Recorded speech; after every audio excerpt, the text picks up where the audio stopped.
In today's video, we'll be discussing about Physics Paper 1, MCQ Paper 2020, October-November, Variant is 11 and the subject code is 9702. It is also recommended that to watch this video in high picture quality. In question number 1, which quantity is a physical quantity? So physical quantity is a quantity that can be measured directly. So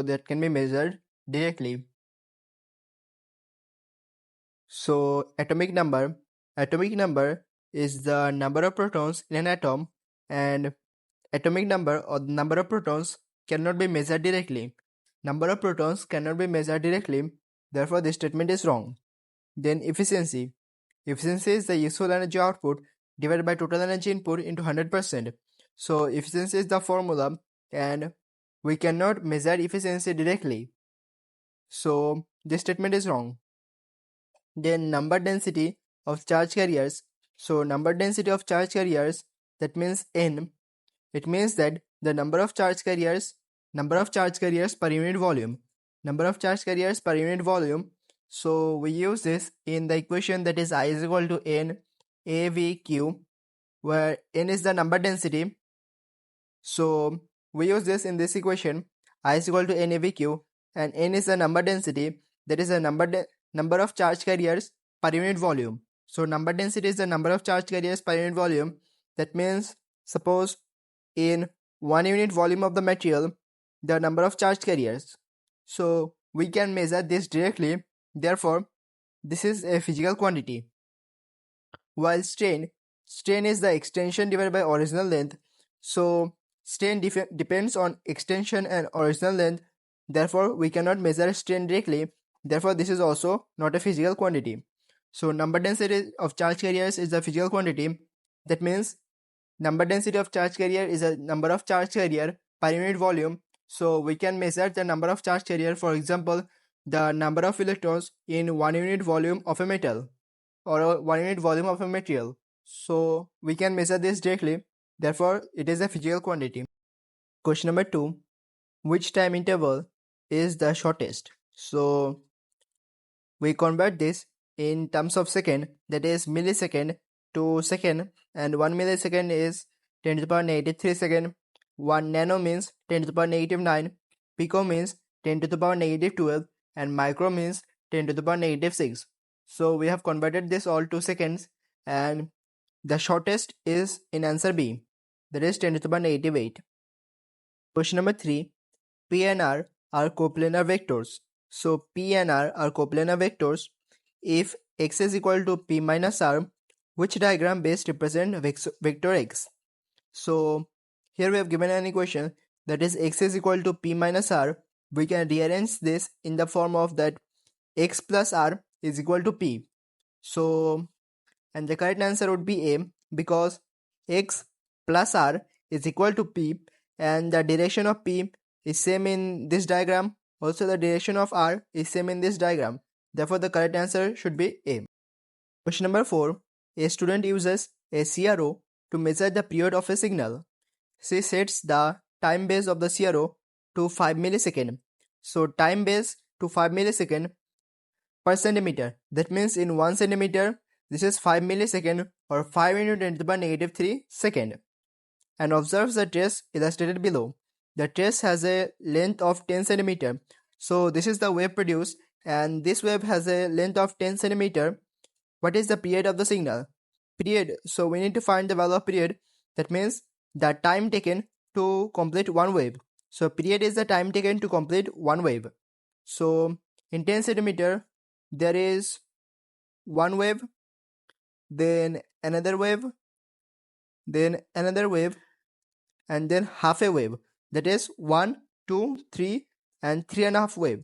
So 3.5 waves are completed in 10 centimeter. That means 1 lambda is equal to 20 by 7 centimeter.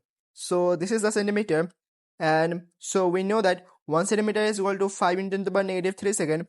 So this much centimeter is equal to 5 into 10 to the power negative 3. Multiply this value.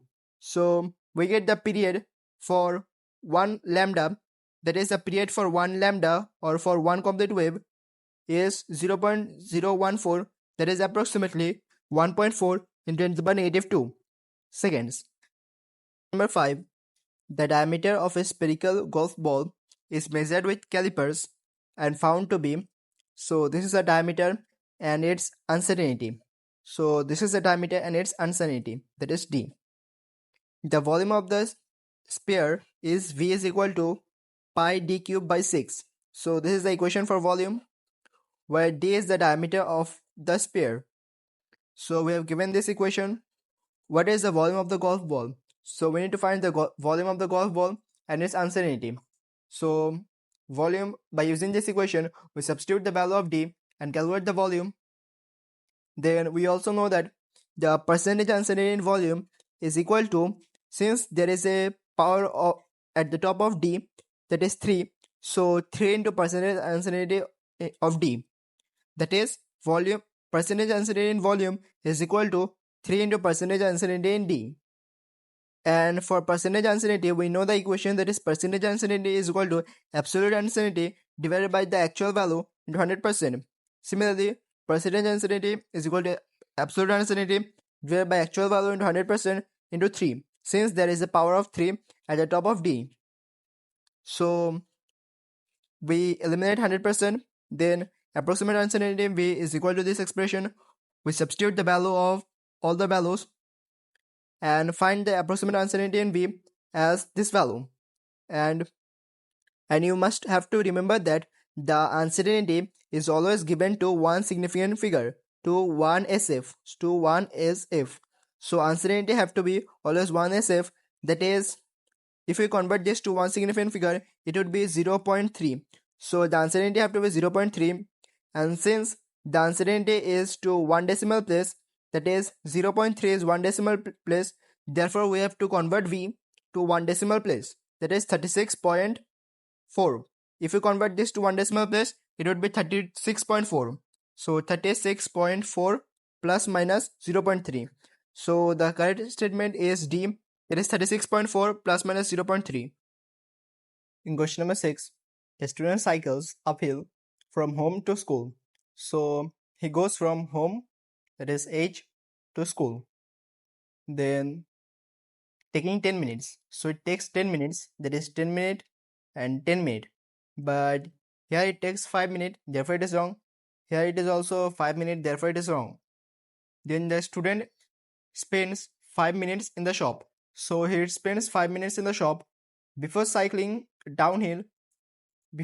home downhill at twice the initial speed. So then he returns to home at twice the initial speed. Now here we can see that he goes from home to school and then returns to home. Therefore the overall displacement is 0. So displacement is 0. But there is obviously some distance covered. And here we can see that in this graph, there is obviously some distance covered. Therefore this graph is true. But here we can see that the distance returns to 0. So at this point the distance is 0. But we know that distance is not 0. The displacement is 0. Therefore, as this distance returns to 0, therefore it is a displacement time graph, not a distance time graph. Therefore, the option B is wrong and the correct option is D, because there is obviously some distance covered since he moves. So, therefore, the answer is D. In question number 7, two cars X and Y are traveling along the same straight road. Car X is traveling at a constant speed of 6 meters per second. So car X is traveling at a constant speed of 6 meters per second and car Y has an acceleration of 0.5 meters per second square. At the instant shown, car X is a distance d ahead of car Y. So car X is at a distance d ahead of car Y. Car Y is traveling at a speed of 4 meters per second.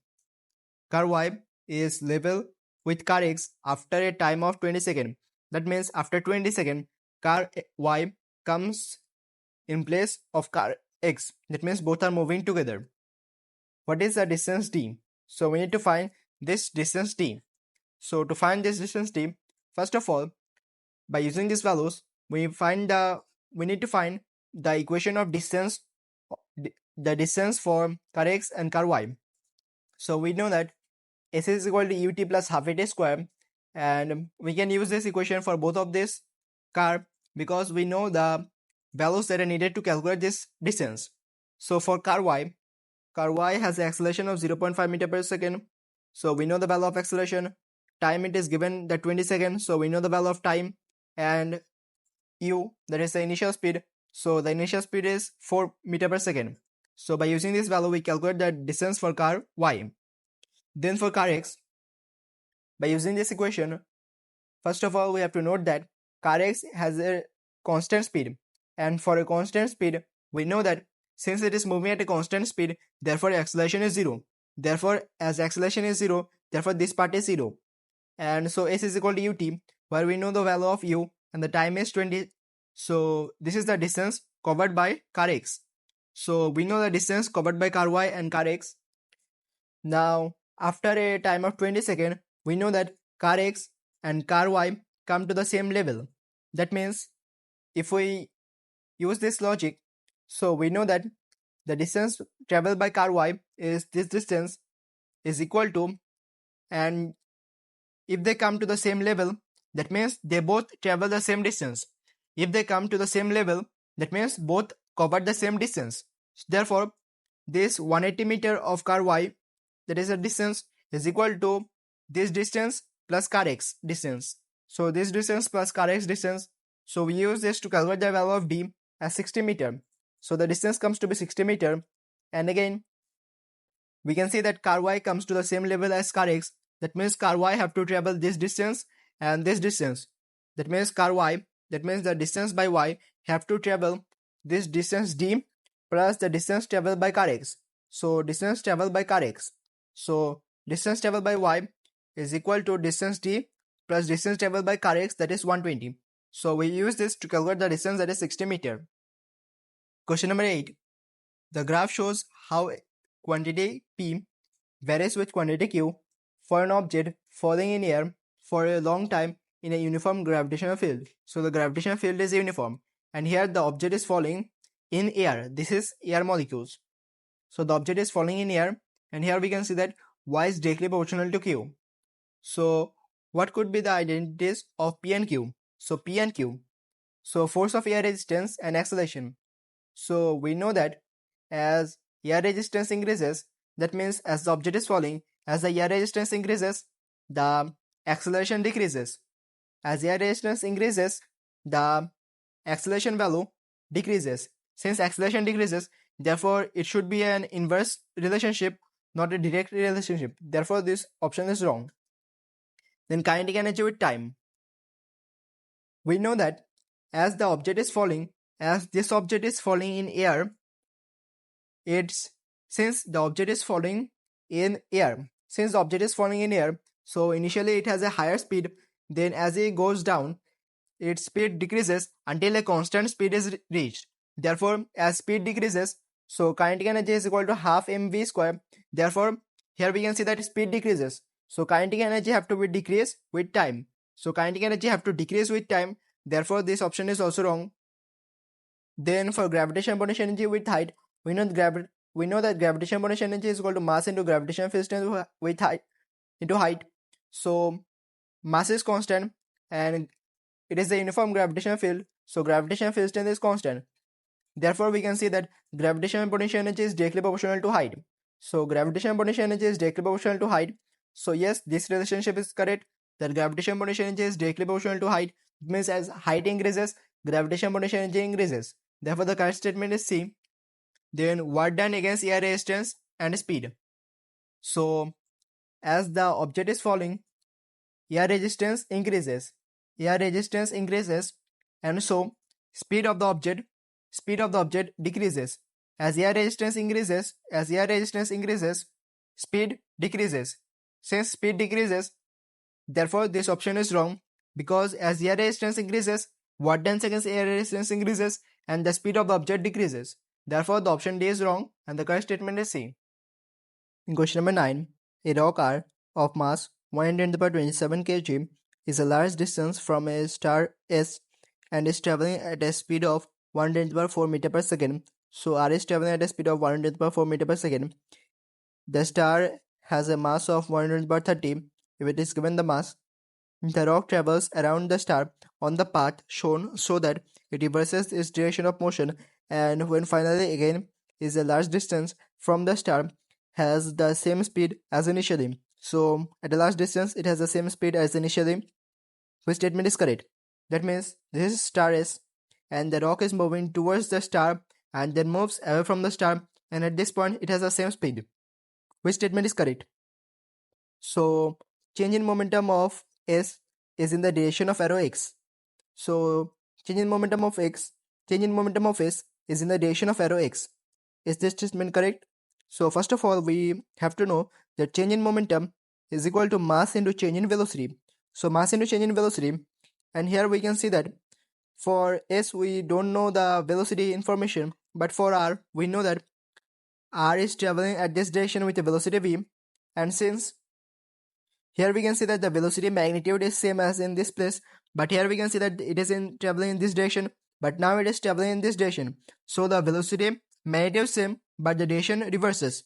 So what is the change in velocity of R? So change in velocity of R is the initial velocity minus the final velocity.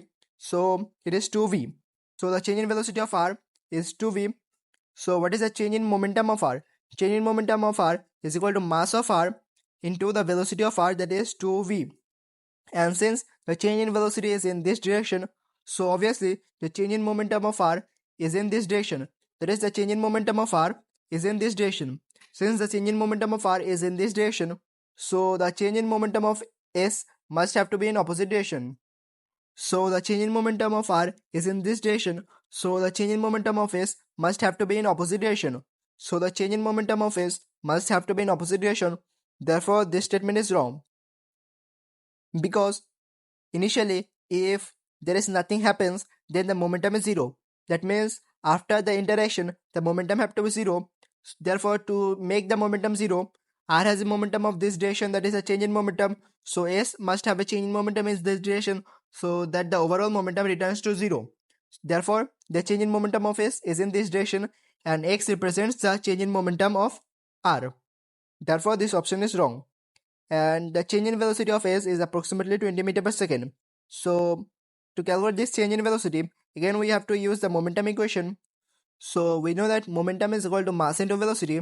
So initial momentum of R, that is mass into velocity of R, momentum of R, initial momentum of R, this is initial and this is R. So initial momentum of R plus initial momentum of S is equal to final momentum of R plus final momentum of S.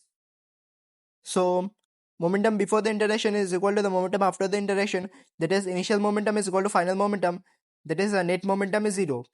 So we just need to substitute the values.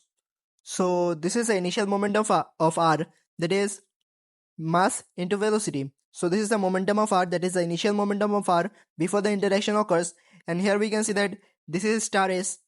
So here we can see that the star S has no initial velocity, therefore its initial velocity is 0, and since velocity is 0, so mass into velocity is 0, therefore the momentum of S initially is 0.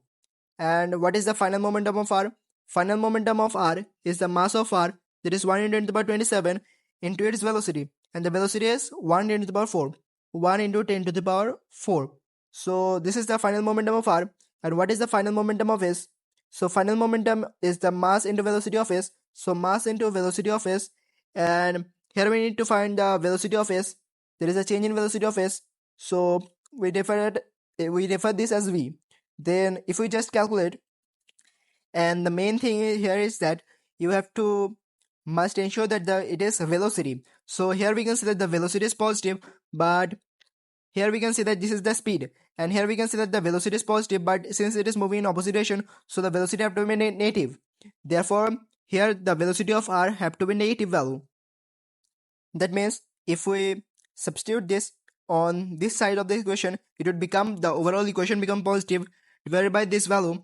So the velocity that we get is 20 meter per second. So the change in velocity of S is also 20 meter per second, because initially the velocity is 0 and the change is 20 meter per second. So yes, the change in velocity of S is 20 meter per second. Therefore the correct statement would be B.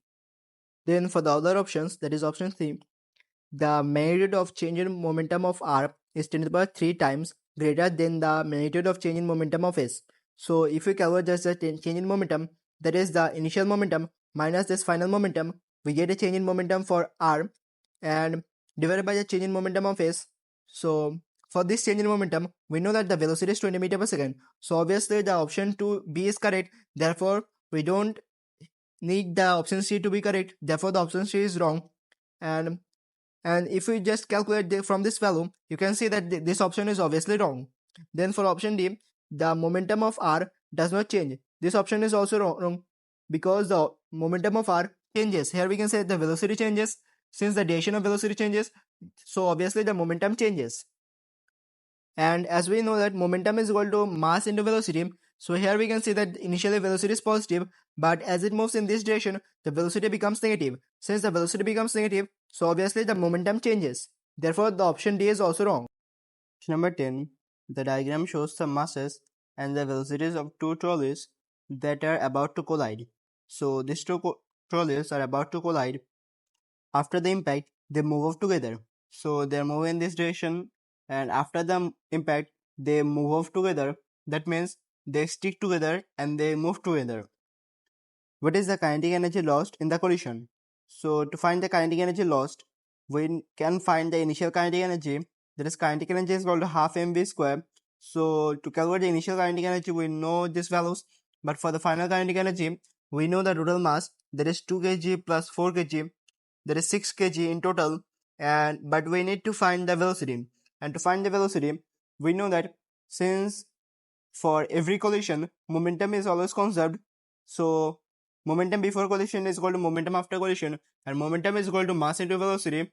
So mass into velocity of this car plus mass into velocity of this car, since they are moving in the same direction, is equal to mass into velocity of the total both the cars, that is the total mass into velocity. So we find the velocity, then the loss in kinetic energy is the initial kinetic energy, that is the initial kinetic energy of this car plus initial kinetic energy of this car minus the final kinetic energy of both the cars, that is half, mass is 6, and the velocity that we have calculated is 2 square.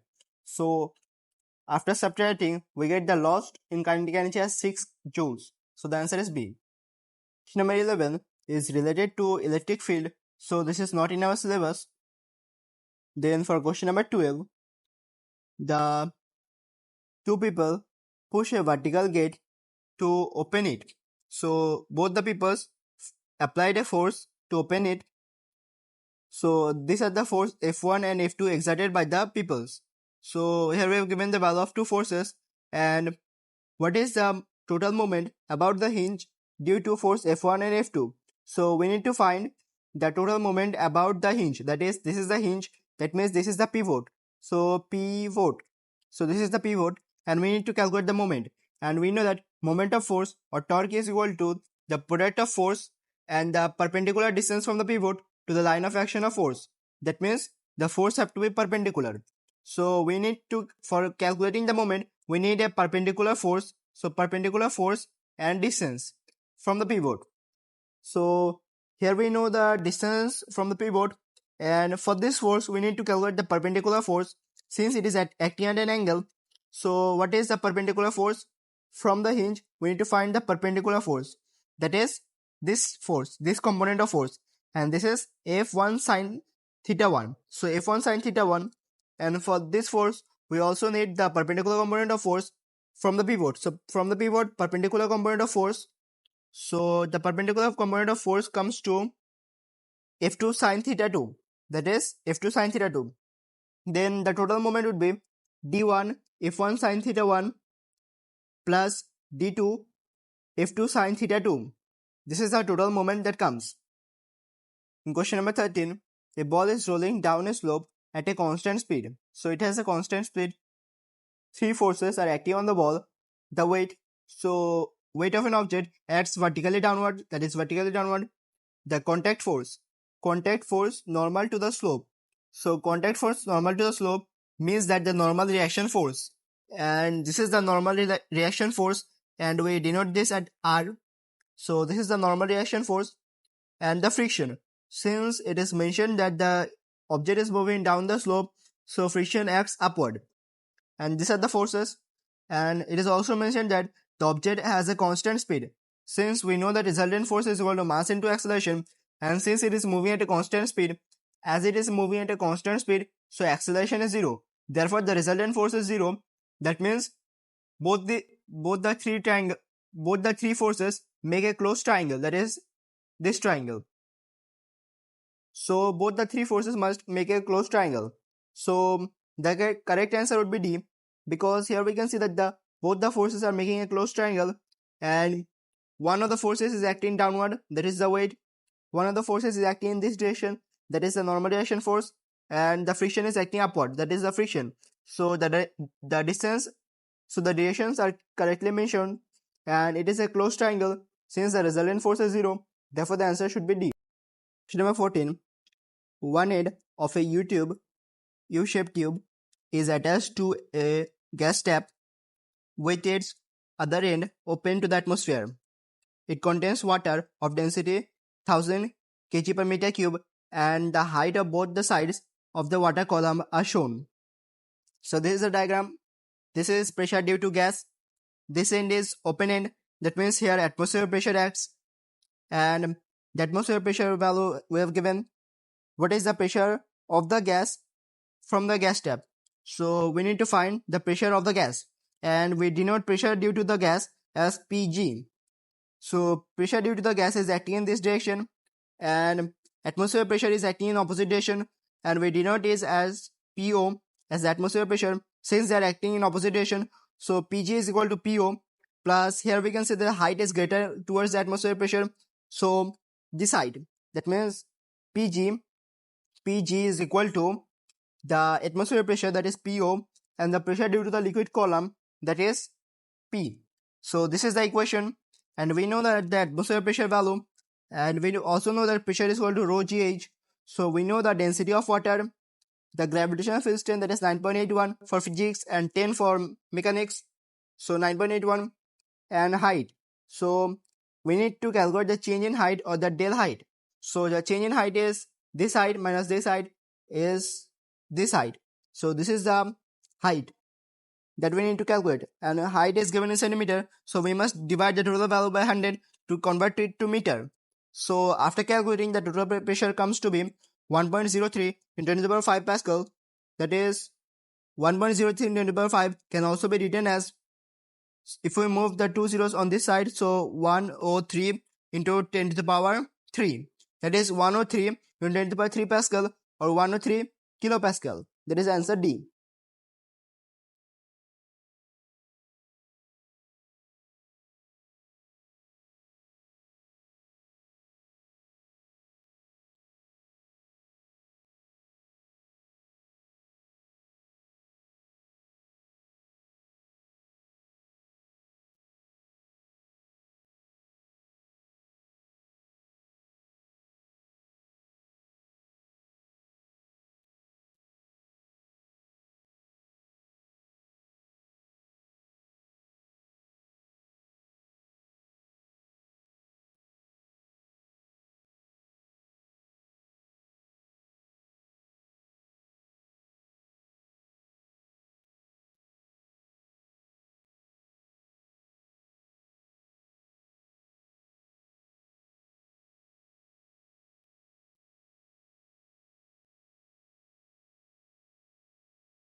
System, a hydroelectric power station uses the gravitational potential energy of water to generate electrical energy. That means here it uses gravitational potential energy to generate electrical energy. That means our initial energy is gravitational potential energy and the final energy is electrical energy. In one particular power station, the mass of water falling per unit time is given. That is the mass per unit time. The water falls through a vertical height of 120 meter. So by using this information, we can easily calculate the gravitational potential energy. Since we know that gravitational potential energy is the mass into gravitational field into height, and here we have given the mass per second. That means here for all the calculation, we need to calculate for the 1 second. So we have given the mass, and we know the gravitational field strength 9.81 and the height is 120 meter. So by using this, we calculate the gravitational potential energy, that is our initial energy. And the electrical power generated is 100 megawatt. So 100 megawatt means 100 into 10 to the power 6 watt. So this is the electrical power generated.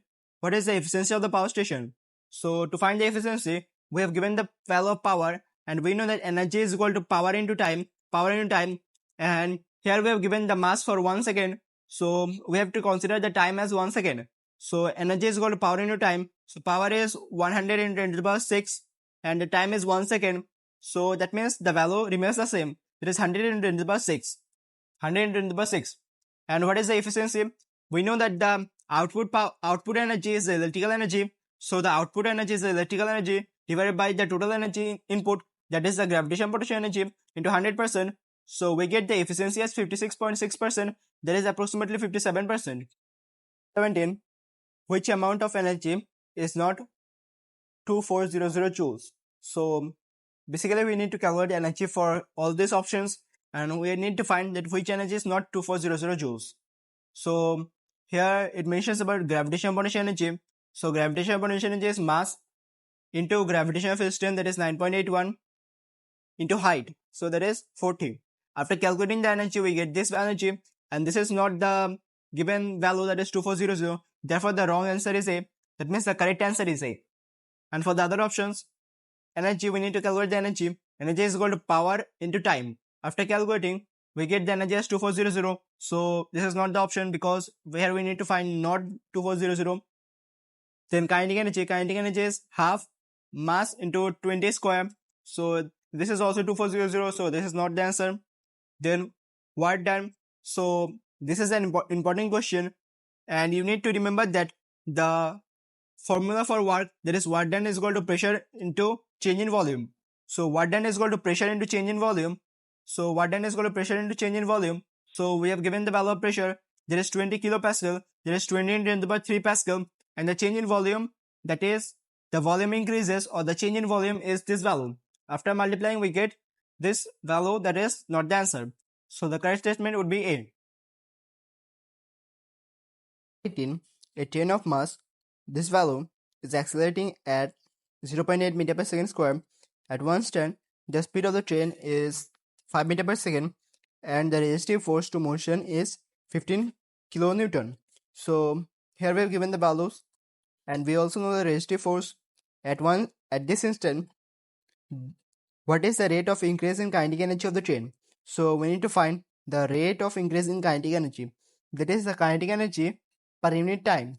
So kinetic energy per unit time, so we have given the value of mass and speed, so we can easily calculate the kinetic energy, but we don't know the value of time. Therefore we cannot use this equation to calculate this value, but we know that energy per unit time is power. So instead of calculating energy per unit time, we can also calculate the power. And to calculate power from this equation is not possible, but we can calculate the power by using the formula, that is power is equal to force into velocity, or the resultant force into velocity. And for the train that is moving, here we have given the value of, that is it is moving forward, and the resistive force is acting backwards, that is the friction. So to calculate the resultant force, we know that the resultant force is equal to mass into acceleration, and we have given the value of mass. So mass and the acceleration value, so acceleration is 0.8. So by using this, we can calculate the resultant force, and the resultant force comes to be 2.4 into 10 to the power 5 Newton. So we know the value of resultant force. So power is equal to resultant force into velocity. There is the value of resultant force into velocity. velocity is 5 meter per second.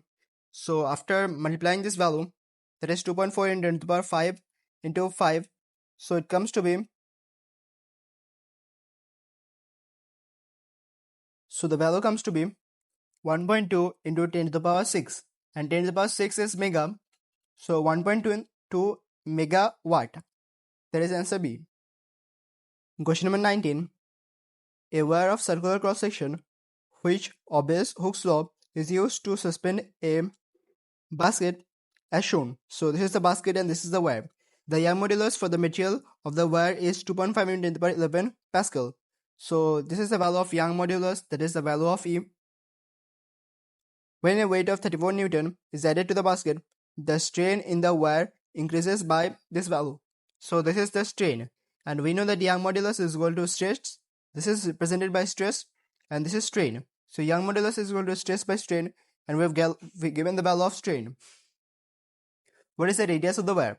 So to calculate the radius, we know that the stress is equal to force per unit area, and from the area we can calculate the radius. But first of all, we need to calculate the value of stress. So we have given the value of Young modulus. So we know the value of Young modulus and the value of strain. So strain, by using this we calculate the value of stress. So we know the value of stress, and we know that stress is equal to force per unit area. So we know the value of stress from the initial value, and we know the value of force, that is 34. So by using this we calculate the value of area. So we know the area, and area is the cross-sectional area. That is the cross-sectional area formula is pi r square. So we know the value of area and we know the value of pi. By using this we calculate the value of r as 8.49 into the power 84, or approximately 8.5 into 10 to the power 84. So 8.5 into 10 to the power 84. That is answer C. Question number 20. An unstressed rubber cord is stressed by a force. That is force. The force F is plotted against extension. F is slowly increased from 0, causing the cord to extend along the path P. Force F is then reduced back to 0 along path Q. So force increases, then decreases, and then returns to 0. Here we can see that the force returns to 0, and here also we can see that the extension returns to 0. Therefore, here elastic deformation occurs. So the deformation here occurs is elastic deformation. So elastic deformation occurs, and this total area represented is the work done to stretch the rubber band. And this shaded area usually represents the energy that is lost as heat, or the work done against heat.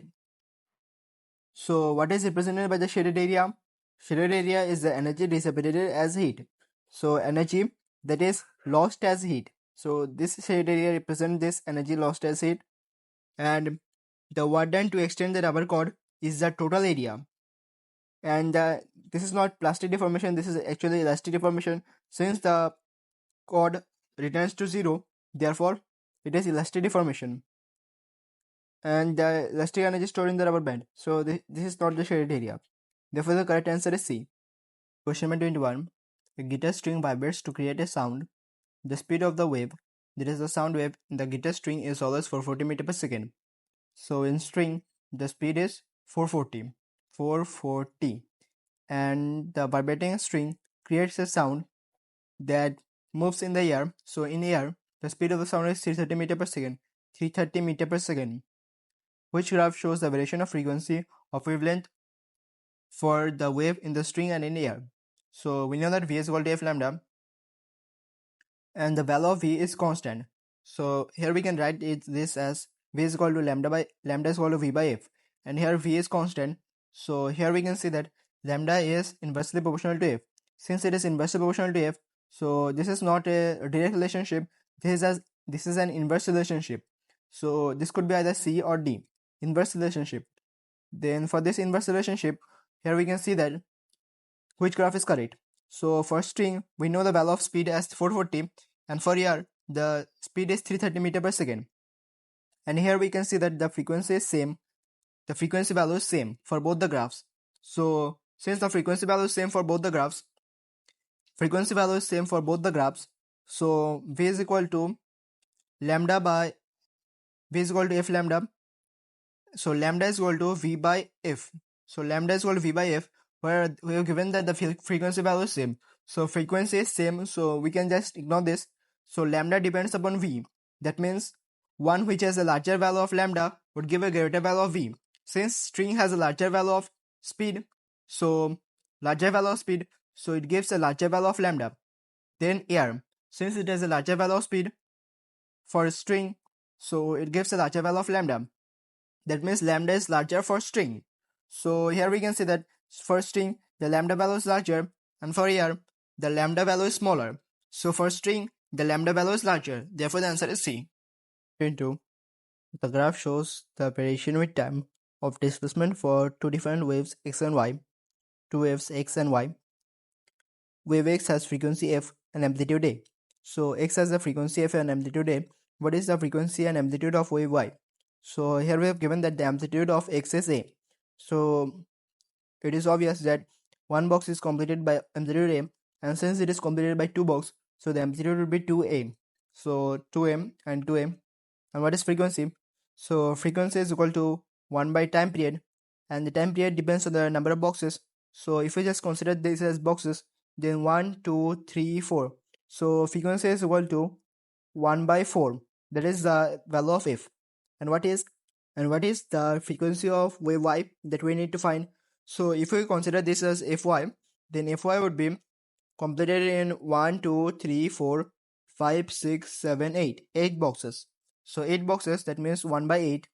And if we just rearrange this to make this in terms of f, so 1 by 2 into 1 by 4.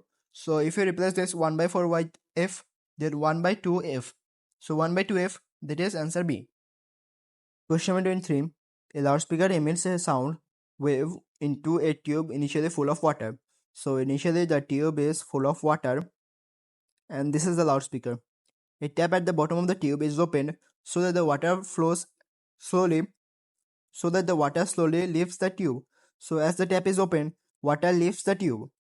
For some length of the air column in the tube, the sound heard is much louder. Since much louder sound is heard, so this type of question where louder sound is produced, this is related to stationary wave.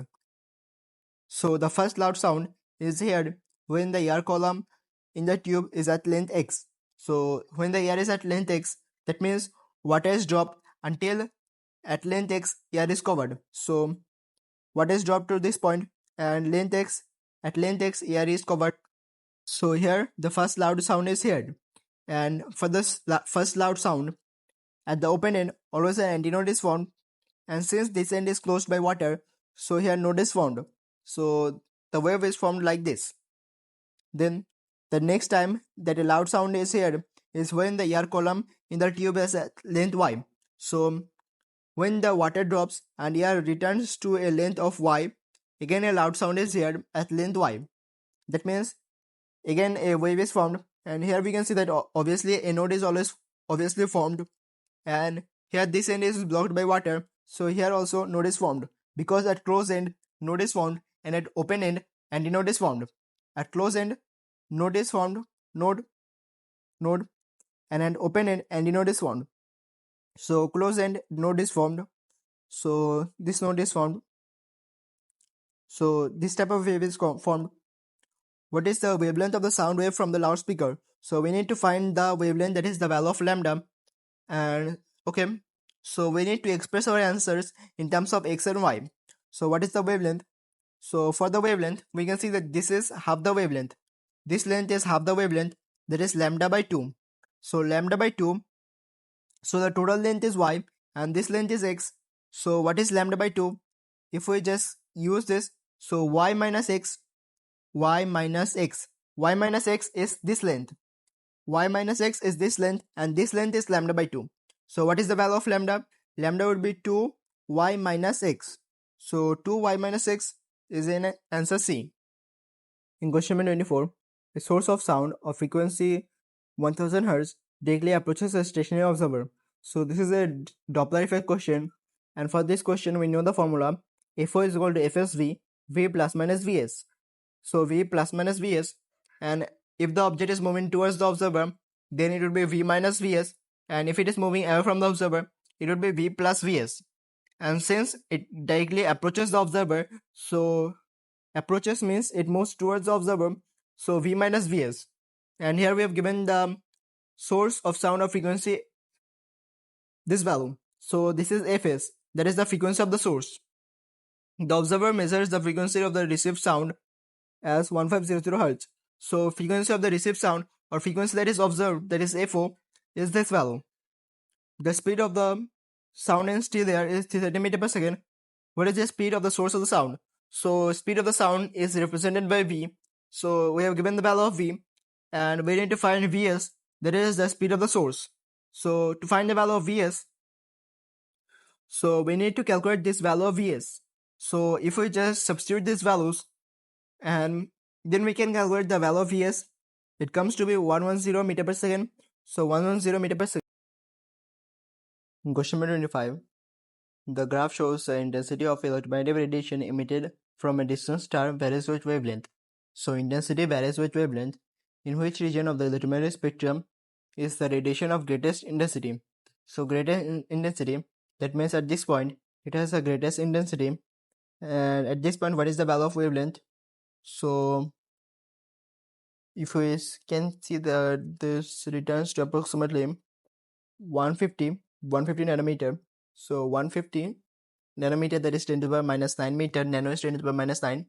So if we just rearrange, then 1.5 into 10 to the power minus 7 meter. So 1.5 into 10 to the power minus 7 meter. So what is this wave?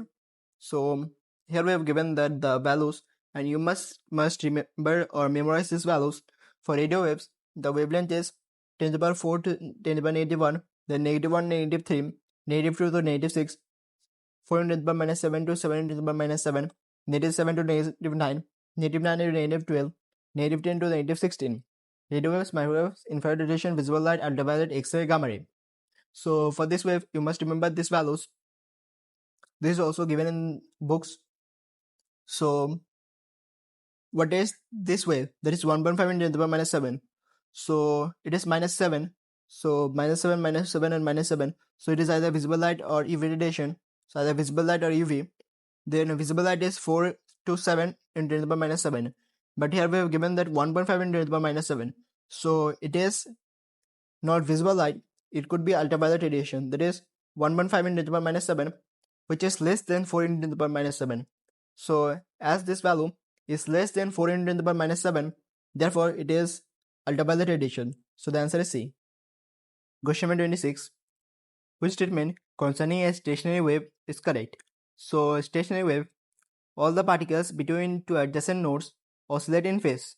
Yes, this statement is obviously correct, and you must remember this statement that all the particles between adjacent nodes vibrate in phase. So all the particles between adjacent nodes, that is this node and this node, vibrate in phase. So this statement is obviously correct.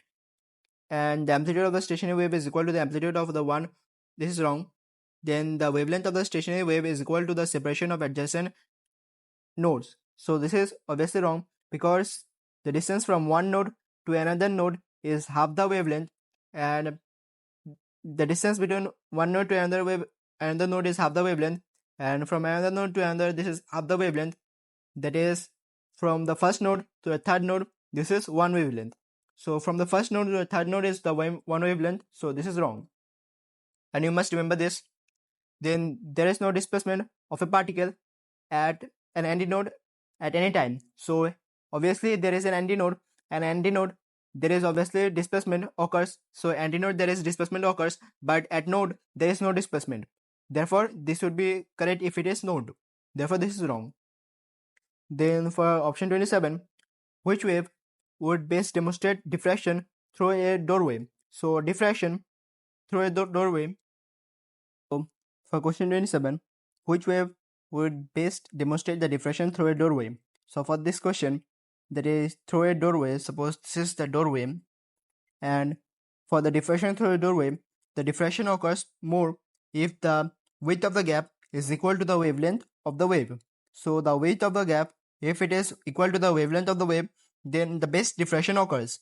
And for ultraviolet, X-ray and gamma, ultraviolet, visible light and X-ray, for these waves, we have written these values that ultraviolet visible light, and X-rays. These are the wavelength. And here we can see that 10 to the power negative 7, negative 7, negative 9, negative 12. So these are all in meters, and these are very small values. But approximately, a doorway is approximately 1 meter. So these values are not equal to the 1 meter. Therefore, these three options are wrong. But there is a possibility that sound wave has a wavelength of approximately close to 1 meter. Therefore, the correct statement would be A. And rest of the three statements are obviously wrong because these wavelengths are very small. In question 28, two loudspeakers are placed near to each other, facing in the same direction. A microphone is connected to an oscilloscope, is moved along a line, some distance away from the loudspeakers as shown. In which statement are both the waves emitted by the loudspeaker is not necessary condition. So this is not necessary condition for the microwave to detect a fixed point along the line where there is no sound. So since it is mentioned that there is no sound, that means there is destructive interference occurs. That means the one wave is cancelled by another wave. So destructive interference occurs. So which is not the necessary condition. So the waves must be emitted in phase. So for destructive or constructive interference, for interference, the waves must have a constant phase difference. So it is not mentioning about the phase difference, it is mentioning about the phase. So we will discuss this later. Then the waves must be emitted with a similar amplitude. Yes, this statement is correct because this is needed for destructive interference when there is no sound. Because if the waves have the same amplitude, then the waves can cancel each other out in destructive interference and no sound is produced. So this is necessary condition, but we need to find not necessary condition. Then the waves must have the same frequency and the same wavelength. Both are related to each other. So yes, both must have the same frequency and same wavelength. So the unnecessary statement would be A, that the waves must be emitted in phase. This statement is wrong. But if it is mentioned that the waves must have a constant phase difference, then this would be true. But this statement has no importance in this question, so this is the wrong statement. Question 29. A parallel beam of white light passes through a diffraction grating. So this question is related to diffraction grating. That means we can use the formula d sin theta is equal to n lambda and this type of diagram. Orange light. So for orange light we have given the value of wavelength and it is the fourth order maximum. So we know the value of wavelength, that is lambda, and it is the fourth order maximum. This is for orange light. And for coincides with a blue light. So for blue light, again we can use the formula d sin theta is equal to n lambda. So for blue light, the value of n is 5 and we need to calculate the lambda for blue light. So since the waves coincide, so they have the same value of sin theta, since they coincide at the same point, so same sin theta, there is the angle, and they also have the same value of d since this is the same experiment. So this thing is constant in both the equations. So if this is constant or the same, then n lambda of orange is equal to n lambda of blue. So n lambda of orange, that is 4 into 600 and nano is 10 to the power minus 9 meter is equal to n lambda of blue. So value of n is 5 and we need to calculate the value of lambda. And so lambda comes to be 4.8 into 10 to the power minus 7. So if we just write this as 480, so 480 into 10 to the power minus 9. So 480 into 10 to the power minus 9, that is 480 nanometer. So the answer is B. Then question number 30 is related to electric field. So this is not in our syllabus. 31 is also related to electric field. So this is not in our syllabus. Electric field. So in question number 32, free electrons flow along a copper wire X of radius given and has an average drift speed of, this is the value of V. The current is given. There is a current of 2 ampere on wire Y of radius given. What is the average drift speed of the free electrons in copper wire Y? So we need to find the speed at Y, and this is for the information for X. So basically we know the formula, that is I is equal to N AVQ, where for wire X, we know the value of current, we know the speed, that is V, and Q is value is same for both the equation, and it is also given in the data booklet, that is charge. So 1.6 into 10 to the power minus 19 coulomb for any single charge particle. And so this information we have given, and by using the radius we can calculate the area, that is pi r square, and by using this value we calculate the value of n. Why we calculate the value of n? Because n is the number of charge carriers per unit volume. N is the number of charge carriers per unit volume. That means in per unit volume of material, the number of charge carriers. And since it is the same copper wire or the copper wire, so the value of n is constant or the same. That is the number of charge carriers per unit volume is same for copper wire. And since both are copper wire, so the value is same.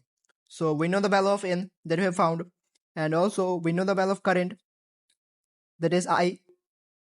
And by using the radius, we need to calculate the value of area. So we need to calculate the value of area, that is pi r square, and we know the value of Q, that is a charge of a single charge particle, that is 1.6 into 10 to the power minus 19 coulomb. And by using this, we need to calculate the average drift speed at y. So that is the V at y. After rearranging this expression or the equation and substituting the values, we get the value for V as 4.66 into 10 to the power minus 3, or approximately 4.7 into 10 to the power minus 3. That is answer A. In question number 33, what is the definition of potential difference? So potential difference is the work done per unit charge, that is the work done per unit charge. In question number 34, a cable of length L consisting of two wires used to connect a 12 volt power supply to negligible internal resistance to a lamp as shown. So this is basically the total circuit. The potential difference across the lamp is given. So this is the potential difference across the lamp, and the current is given. Each wire is made of metal of resistivity given, and cross-sectional area is given. What is the length of the cable? So here it mentions about the resistivity. So we can use the formula resistance is equal to resistivity into length by cross-sectional area. Also we know that resistance is equal to voltage by current. So to calculate the length, first of all, to calculate the length, we know the value of resistivity and we know the value of cross-sectional area, but we need to calculate the value of resistance. So what is resistance? Resistance is equal to voltage by current, and here we need to calculate the resistance of the cable. So for the cable, if we just draw this circuit clearly, then this is the battery. So this is the battery and this is a series circuit. So the current in the series is the same, there is 2.5 ampere. So 2.5 ampere, and what is the voltage for this length? For this length of the cable. So we have given the total voltage and the voltage in the lamp. So total voltage minus voltage in the lamp is the voltage in the cable. So this is the voltage in the cable, that is for two sides of the cable. So for one side of the cable of length L, we need to divide this value by 2 to calculate the voltage for only one side of the cable. So this is the voltage, that is 0.75 for one side of the cable. So resistance is equal to voltage on one side divided by current. So we get the resistance as 0.3 ohm. So we know the value of resistance. So resistance, we substitute the value of resistivity and cross-sectional area to calculate the value of length, that is 10.6 meter. So the length is 10.6 meter, that is answer A. In question number 35, in the circuit shown, the power supply has an EMF greater than the normal operating voltage of the lamp. So it is given that the EMF is greater than the normal operating voltage of the lamp. The internal resistance of the power supply is negligible. The resistance of the variable resistor is adjusted from 0 to maximum resistance. In which circuit could the voltage across the lamp changes from 0 to its normal operating voltage and not exceed its normal operating voltage. So it should not exceed its normal operating voltage, and here we have given that the EMF is greater than the normal operating voltage of the lamp. So we must decrease the EMF to its normal operating voltage of the lamp. So for option D, if we see option D, then 6 volt. If let's suppose the EMF is 6 volt, then since both the resistors are arranged in parallel, so both would get a value of 6 volt, that is 6 volt and 6 volt. Since in parallel circuit the voltage remains the same, so 6 volt and 6 volt, And here we can see that it is given that the EMF is greater than the normal operating voltage, so it gets a value that is greater than the normal operating voltage, therefore it would burst. Therefore the option D is wrong. Then for option C, here we can see that we can adjust the variable resistor from 0 to maximum resistance. So if let's suppose the resistance of the variable resistor is 0 resistance. If the resistance is 0, that means we can ignore this. And 6 volt, this 6 volt would totally drop occur across the variable resistor, would totally drop occurs across the lamp. And since the lamp gets a value that is greater than the operating voltage,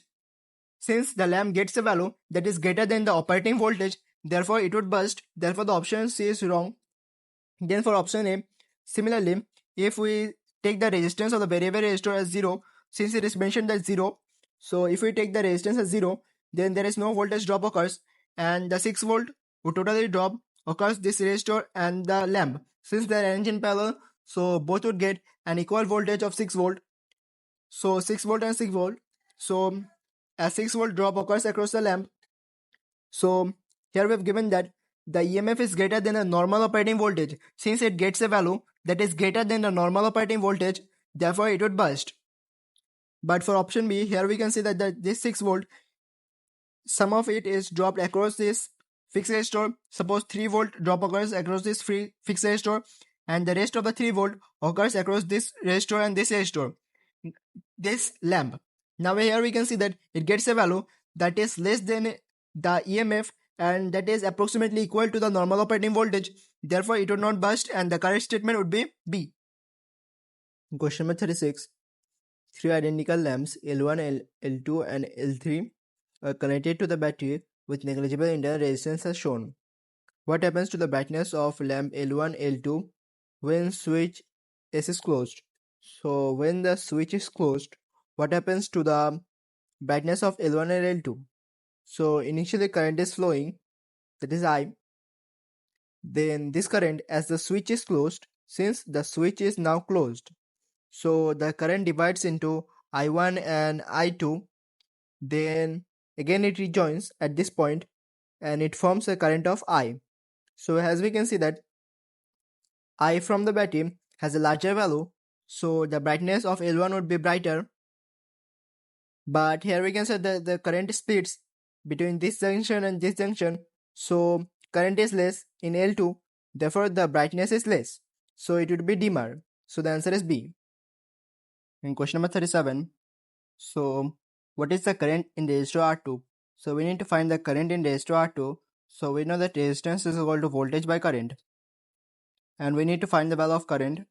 We know the value of resistance in R2, but we need to find the value of voltage to calculate this value. So basically we need to find the value of voltage. So what is the value of voltage? So since these two resistors are arranged in parallel, there is resistor R2 and voltmeter. So as they are in parallel, so in parallel circuit we know that the voltage in each parallel circuit remains the same. So first of all we need to find the combined resistance. So what is the combined resistance of R2 and the voltmeter? So resistance is equal to 1 by 100 for R2 plus 1 by voltmeter resistance inverse. So after calculating this value we get a resistance of 50 kilo ohm. So this is the overall resistance of this both two resistors of resistor R2 and voltmeter. So we know the combined resistance of both these two resistors R2 and voltmeter.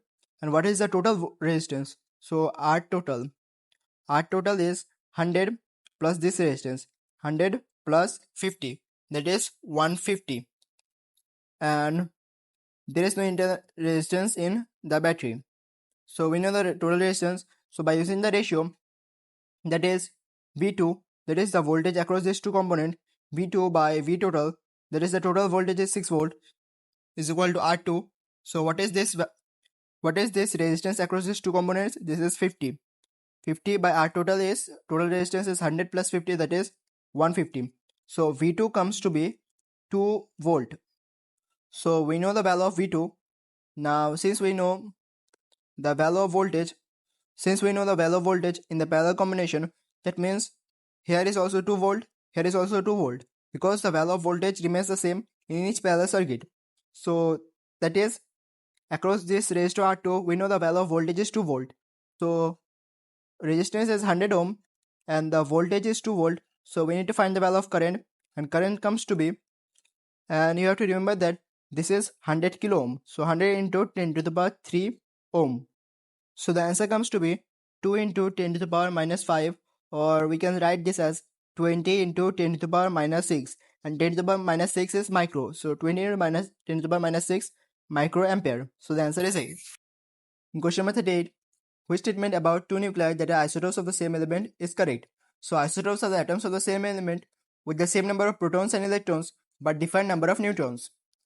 The nuclei each have the same acceleration when in the same uniform electric field. So we cannot define that whether they have the same acceleration or not. Therefore it is wrong. Then the nuclei each have the same number of neutrons.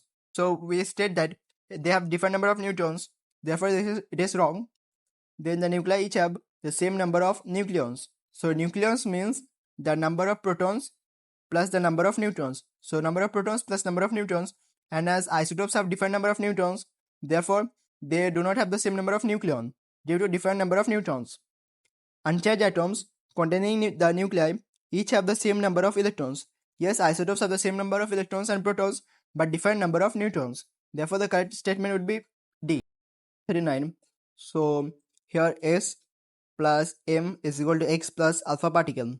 So what is the nucleus X? So we need to find what is nucleus X.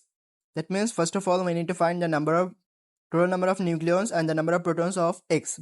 So S, that is 32 plus 94. 94 is equal to the